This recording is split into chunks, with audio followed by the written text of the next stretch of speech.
In this Leanpreneur episode, I'm going to talk about the concept of the fractals of efficiency. That's actually something I was inspired by reading Complexity Science combined with the Taiichi Ohno principles of the Toyota production system.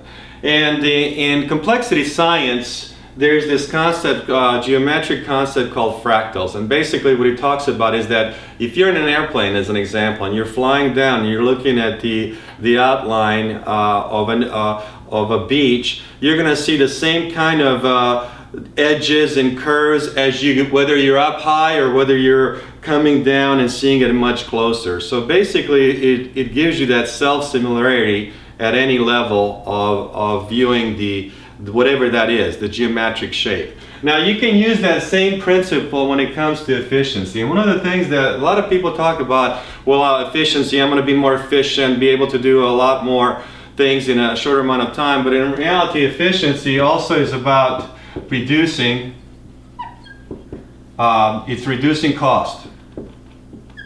And of course, in order for you to reduce cost, you have to think about any type of waste that will arise in the process, okay? So when you have to, so it's about waste elimination.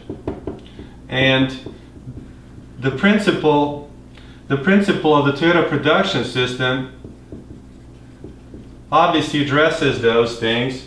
And of course, one of the biggest components of waste elimination is the overproduction, as an example of overproducing stuff or producing them before you really need them, because in the end that accumulates working process such as inventory, and so that raises the cost of the overall cost of the system.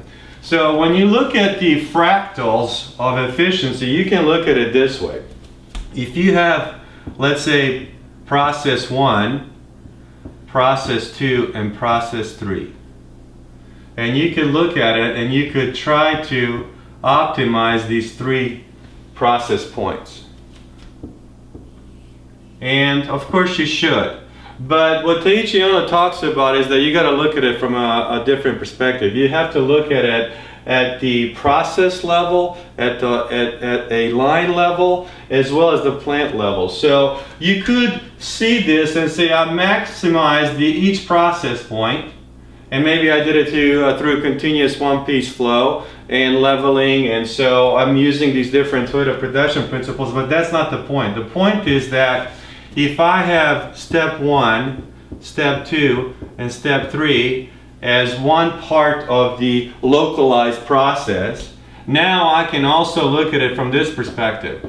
So this is process 1, process 2, process 3, and you could say that this is the overall process for this component is, let's just call it A. Now I could have another process that's linked to it, and it could be 4, 5, and 6. So, and this is a process B. So now what I can do is I can think about it from a fractal standpoint. And now this is process C. And then I can add another process. So if you're trying to maximize process within a certain specific fractal shape, then you have to look at it from different perspectives. Not only should you maximize the process here, and here, and here, but now you should maximize the process here and how it relates to process B. And then you're going to maximize it with, if there's another process in an aggregate, then you're going to want to maximize it the same way. And then what you can do is you can use a fractal and say, how does all this relate to getting the product out the door to customer? So I just want to, have you keep in mind that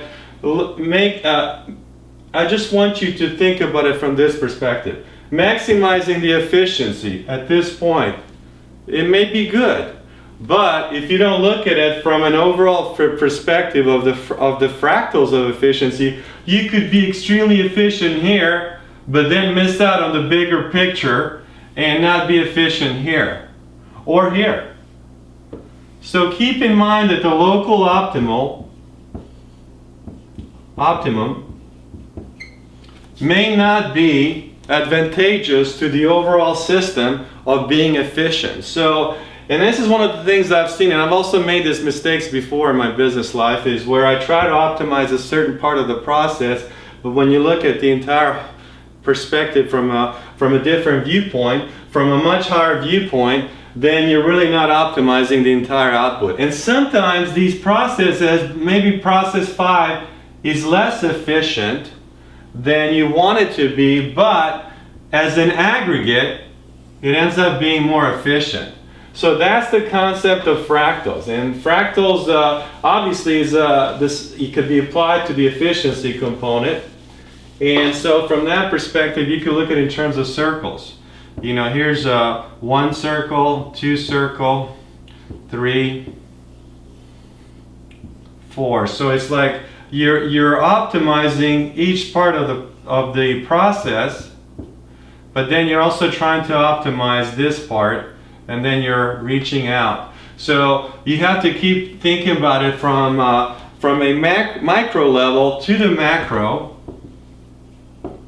But by the same token, where you actually increase the efficiency of the fractals is by looking at it from macro to micro.